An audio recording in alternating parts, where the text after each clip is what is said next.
ती म्हणजे केंद्रीय गृहमंत्री आणि भाजपचे नेते अमित शहा आणि राष्ट्रवादीचे नेते राज्याचे उपमुख्यमंत्री अजित पवार यांच्यात मुंबई विमानतळावर भेट झाल्याची माहिती आहे।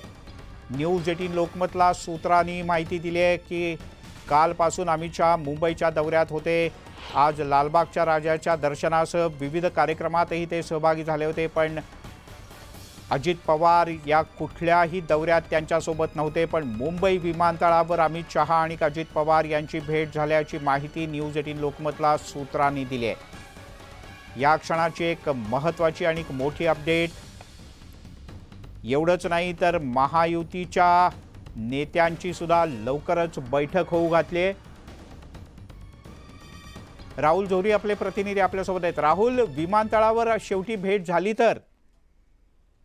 अगदी खरं तर काल रात्री देखील महायुतीच्या प्रमुख नेत्यांची बैठक पार पडली आणि आता जाता जाता अमित शहा यांच्याकडून महायुतीच्या नेत्यांना नेमका काय एकंदरीत कानमंत्र मिळतोय हे देखील तितकंच महत्वाचं आहे। आज बघितलं तर दरवर्षी अमित शहा गणपती निमित्तानं येत असतात, खरं मात्र यावेळी त्यांचा हा दौरा फक्त गणेशोत्सवापुरता नाही तर राजकीय दृष्ट्या देखील तितकीच महत्वाचा मानला जातोय।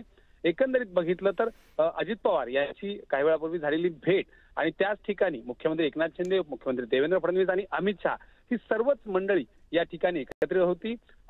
अमित शहा दिल्लीला निघण्यापूर्वी झालेली ही भेट अर्थातच लवकरात लवकर जागा वाटपाचा फॉर्म्युला निश्चित करा, जागा वाटप जाहीर करा आणि जास्तीत जास्त आपापल्या उमेदवारांना प्रचारासाठी किंवा एकंदरीत या सगळ्या रणनीतीसाठी मिळावा यासाठी तीनही पक्ष आग्रही असल्याचं कळतंय। एकंदरीत बघितलं तर राहुल, तुर्तास धन्यवाद या माहितीबद्दल। तिकडे आगामी निवडणुकांच्या पार्श्वभूमीवर अमित शहा यांनी आपल्या मुंबई दौऱ्यात भाजपच्या पदाधिकाऱ्यांसह सविस्तर बैठक केली। यावेळेला महायुतीतली धुसफूस चव्हाट्यावर आणू नका अशा स्पष्ट सूचना अमित शहा यांनी भाजपच्या नेत्यांना दिल्याचं कळतं। काही निकषांच्या आधारे जागा वाटप करा, जिंकून येण्याची क्षमता असलेले योग्य उमेदवार निश्चित करा आणि लवकरात लवकर उमेदवार ठरवून जागा वाटप जाहीर करा असे आदेश अमित शहा यांनी दिल्याचं समजतं। लोकसभा निवडणुकीत झालेल्या चुका टाळाव्यात, निवडणुकीत ज्या मुद्द्यांमुळे फटका बसला त्याचा फटका पुन्हा विधानसभेत बसू नये याची काळजी घ्यावी असंही अमित शहा यांनी भाजपच्या नेत्यांना सांगितल्याचं कळतं। संयम ठेवा, एकजूट दाखवा ही महत्त्वाची सूचना सुद्धा अमित शहा यांनी भाजपच्या नेत्यांना केली आहे। स्वाभाविकच आहे, कुठलाही नेता हेच सांगेल ना की सगळ्यांनी एकत्रित राहा आणि विजय संपादन करा, मेजॉरिटी आणा, हेच सांगणार ना। तिकडे अमित शहा यांच्या मुंबई दौऱ्यावरून विरोधी पक्षनेते विजय वडेट्टीवार यांनी जोरदार टीका केली आहे। निवडणुका तोंडावर असल्यानं दौरे वाढलेत असा चिमटा त्यांनी काढला। आज नरेंद्र मोदी येत आहेत, अमित शहा येत आहेत, ज्यांना वाटतं त्यांना यावं, पण महाराष्ट्रात हा अवघड आहे।